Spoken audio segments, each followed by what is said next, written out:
overheard this kid on the tram into Manchester the other morning.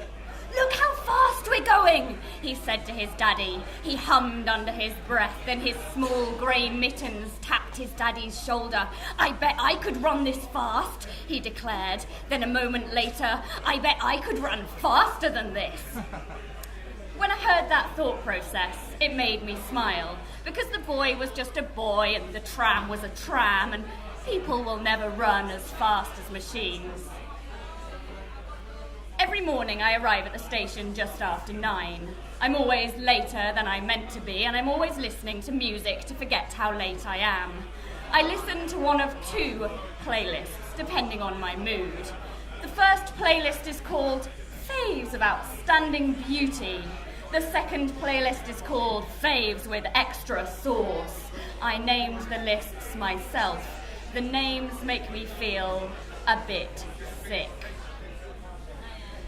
Sometimes I look out of the tram window on the way to work. There's this electronic sign near Deansgate. Has a picture of a turkey on it. On Tuesday, above the turkey, it said, "In 6 days we cook." I'm guessing on Tuesday there were 6 days until Christmas.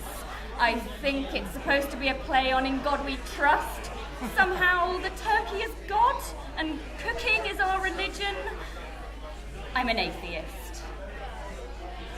Normally I arrive at work at 9:36. I try to arrive at different times, but I almost always arrive at 9:36.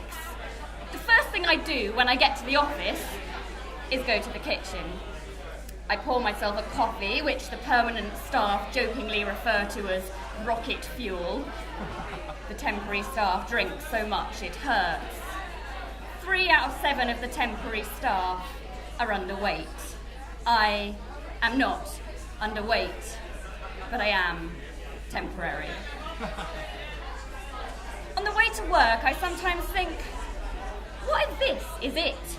What if this is the world? Just this strip of space I can see on the way from home into work and from work back home. What if this is everything? These are the only streets, the only cafes, the only job centres, the only canal-side gastropubs, the only churches, and these are the only people. Most of the time, I find that thought reassuring. Yesterday was Wednesday. The electronic sign said, "In 5 days we cook." Before lunch, I shredded 53 sheets of paper. At lunch, I printed out 95 sheets. I received 2 emails about weight loss programs that would change my life. I ate a cheese sandwich out of a Tupperware box. I didn't receive a single text message. The first thing I do when I get home is go to the kitchen. I pour myself a glass of wine, just the one, which normally turns into 2, then 5. The rocket fuel will always take the edge off the hangover. Twice a week I meet up with a married woman I know. We talk about her husband and her children and how she hasn't got time to hear herself think. We talk about how much better life was before it got like this. We talk about all the things we regret. We talk about the things that make us sad. We kiss when we say goodbye. Apparently, in 4 days we cook. On the mornings after I've met up with the married woman, I can smell her perfume on my skin. It makes me feel ashamed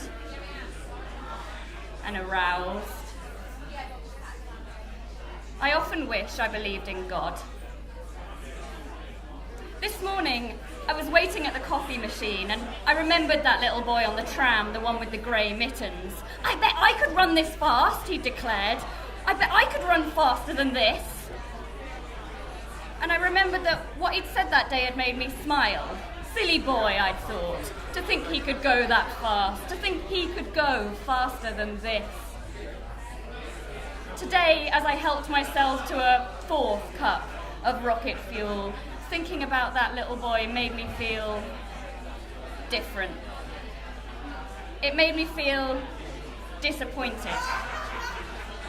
disappointed because I'm 30 now, and I can't remember the last time I thought I could run as fast as anything.